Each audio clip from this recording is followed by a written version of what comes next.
Ақ шақар ертегісі. Ертеде шал мен кемпір болыпты. Олар тату-тәтті өмір сүріпті. Тұрмыстары да жақсы екен.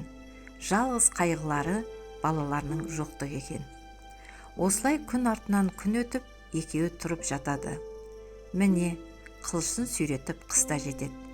Жер бетін әппақ ұлпа қар жабады. Қуанған балалар сыртқа шығып, қармен атқыласып ойнайды, аққала жасайды. Бір перзентке зар болған шал мен кемпір терезеге қарап отырып, терең ойға батады. Ұзаққа созылған осы үнсіздікті кенет шал бұзады. Несі бар кемпір, дейді шал жерден жет қоя тапқандай. Жүр, біз де аулаға шығып, қардан өзімізге қыз жасап алайық. Кемпірі келісе кетеді. Екеуі жылдам киініп сыртқа шығады. Қардан өздеріне қыз жасауға кіріседі.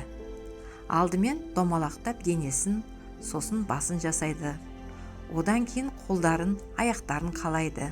Мынау мұрны, көздері, аузы, иегін келтіруді де ұмытпайды. Әне міне дегенше қар қызы пайда болады. Шал мен кемпір өздері жасаған ақшақарға қызығып қарайды. Міне ғажап, кенет қар қыздың еріндері қызыл шырайлана бастайды. Шал мен кемпір аң-таң, көз алмай қарап тұр. Сиқырлы бір күштің әсерінен өне бойына жан біткен ақшақар көзін ашып, жан-жағын шолып өтеді. Күлімсіреген жанарын қарттарға бұрады. Басын, аяқ-қолдарын қозғалтып көреді. Ал шал мен кемпірдің қуанышында шек жоқ. Қас-қағым сәтте бақытқа кенелген қариялар ақшақар қыздарын үйге ертіп кіреді. Осылай олар енді үшеу болып тұрып жатады. Ақшақар күн санап емес, сағат сайын өседі. Шашы қою әрі ұзын, әппақ сұлу бойжеткен болып шыға келеді. Өзі өте ақылды және пысық, қолынан келмейтіні жоқ. Шал мен кемпірдің қолғанаты. Тек албыраған бетін ешқашан көрмейсің, үнемі боп-боз болып жүргені. Қыс кетіп, көктемнің алғашқы күн сәулелері терезеден нұрын төгеді.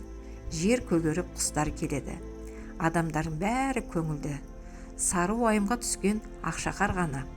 Бұған алаңдаған қарттар, қызым, өзіңе не болған? Бір жерің ауыра ма? Кейінгі кезде көңілсіз жүрсің ғой деп сұрайды. Ештеңе де емес, алаңдамаңыздар, денім сау, дейді қыз. Бірте-бірте соңғы қар да ериді. Шалғында гүлдер жайқалып өседі. Табиғат жадырап шыға келеді.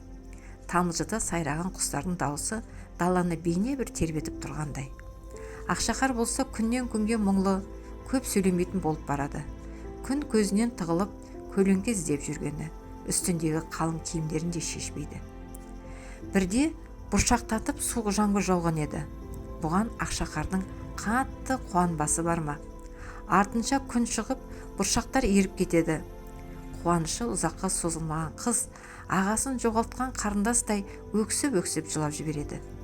Атасы мен апасы жұбатып әлек. Олар да қыздарын ойлап сары уайымға түскен. Көктемнің соңын ала жазда жетеді. Бір күні орманға жидек теруге шыққан қыздар, ақшақар, жүр бізбен жидек теріп өлең айтып, біраз серуендеп келеміз деп шақырады. Ақшақардың күнге шыққысы жоқ, бірақ апасы, бара ғой қызым, достарыңмен бірге болсаң көңілің көтерілер деп қоймай көндіреді. Қыздар өлең айтып орманға тез жетті. Жидек, гүл теріп, мәз-мәйрам болады. Бастарына әдемі гүлден тәж тоқып киеді. Күн көзінен тығылып, көңілсіз жүрген ақшақар ғана. Өзеннің бойында өсіп тұрған ағаштың көлеңкесін паналап отырады да қояды. Себеттер жидекке толды. Күн ұясына батар уақыт таяп қалды. Қыздар қураған ағаштарды алаңқайға жинап, от жақты. Содан соң, осы лаулап жанған оттан бірінен кейін бірі секіріп ойнай бастады.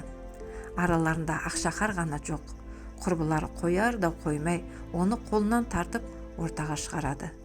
Көп ұзамай кезек қар қызға да жетеді. Ол оттан секіріп өтпек еді.